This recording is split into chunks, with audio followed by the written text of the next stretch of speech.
Now that we know how to make single crochets, we can now learn how to swap yarn mid-row.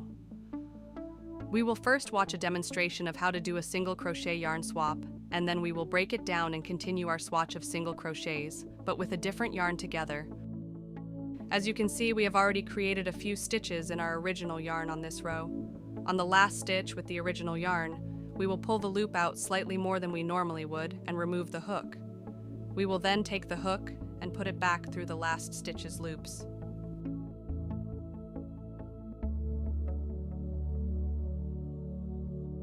Next, take the new yarn and pull it through the same loops the original yarn was pulled through.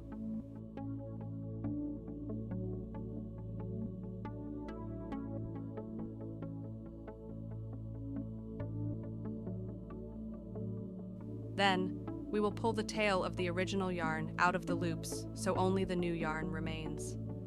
We will now continue single crocheting as normal in the new color.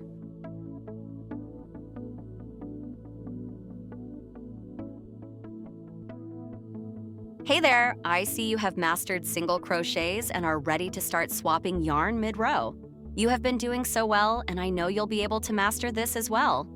That's right, Charlie. They are going to nail it. Now let's start single crocheting yarn swapping. Let's start by creating a few last stitches in our original color.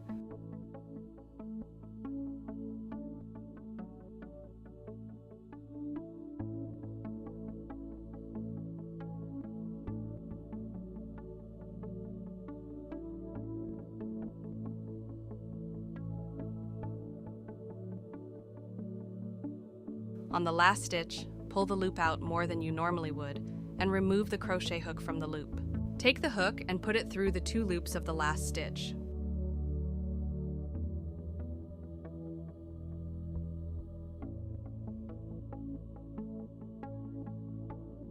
Now grab the new yarn and pull it through the 2 loops. You will now have a loop of the original and new yarn coming through the stitch. With the crochet hook in the loop of the new yarn, pull the original yarn back through the loops, leaving only the new yarn. Continue crocheting single crochets with the new yarn.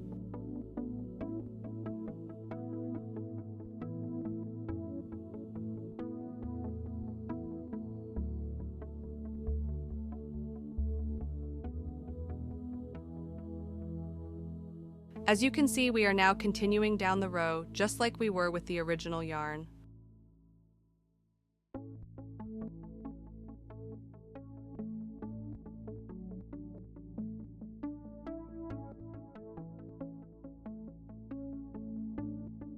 Don't forget to count your stitches before you continue on to the next row.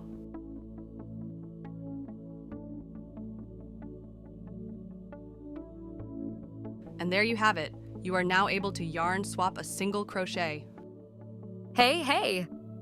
Great job yarn swapping while single crocheting. Practice swapping yarns as you single crochet until you feel comfortable. Just a heads up, in the next section we will learn how to create a slip stitch so you can finish off your swatch. So continue practicing until you feel comfortable with single crochets and swapping yarns. As you are practicing, don't forget to take a moment to check your work. Use the rubric provided in the assignment to evaluate your progress and determine if you're ready to move on to the next section. When you are ready, we will see you in the next section.